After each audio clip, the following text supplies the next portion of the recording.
নমস্কার বন্ধুরা, মোয়ের হেসেলে আপনাদের সবাইকে স্বাগত।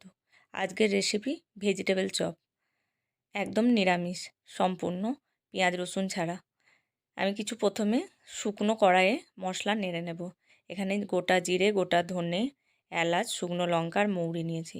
ওটা একটু নাড়া হয়ে গেলে কাসুরি মেথি দিয়ে দেবো। এবার এটা নাড়া হয়ে গেলে ঠান্ডা করে গুঁড়ো করে নেব। এবার কড়াইয়ে সর্ষের তেল দেব, তাতে কাঁচা বাদাম একটু ভেজে নেব। ভাজা হয়ে গেছে, তুলে নেব। এখানে নারকেল কুচিও দেওয়া যায়, নারকেল কুচি দিলে ওটা ভেজে নিতে হবে। এবার কড়াইয়ে সর্ষের তেল দেবো আর একটু। এবার 5 ফোড়ন ভেজে নেব। জিরে, আদা বাটা, লঙ্কা বাটা দিয়ে দেব।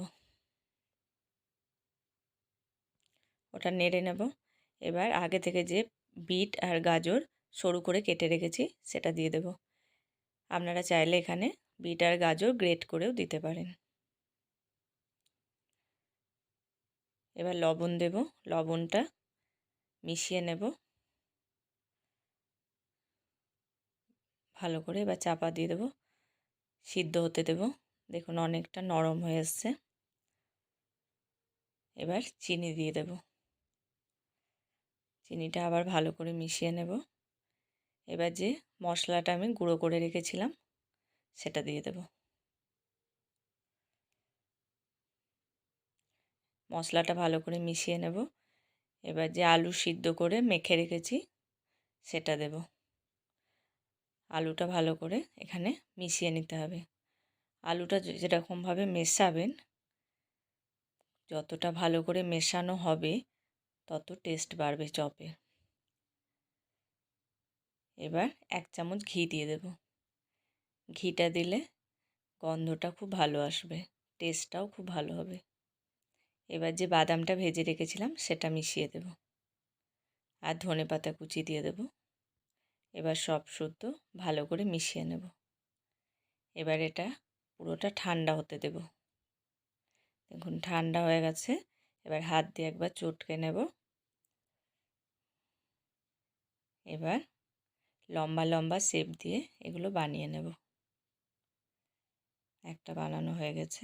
এরকম করে আরও সব চপগুলোই বানিয়ে নেব। যারা একদম নিরামিষ খান তারা এই রেসিপিটি অবশ্যই ট্রাই করবেন, খুব ভালো লাগবে। শীতকালে ভেজিটেবল চপ খেতে খুবই ভালো লাগে। দেখুন চপগুলো বানানো হয়ে গেছে।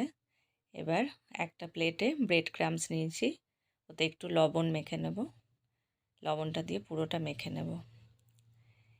এবার একটা ব্যাটার তৈরি করব, তাতে 1 চামচ কর্নফ্লাওয়ার, 1 চামচ ময়দা নিয়েছি। এবার জল দিয়ে এটা গুলে নেব।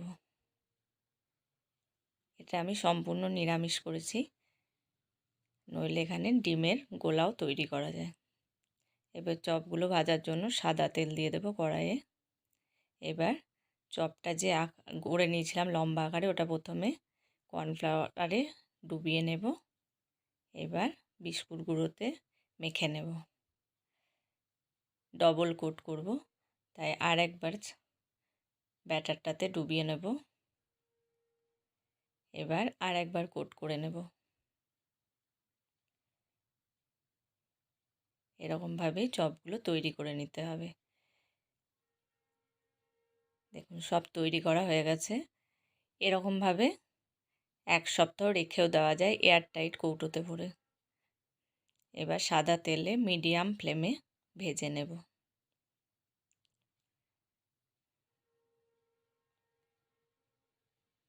একসাথে বেশি দেব না, যাতে ভেঙে যেতে পারে।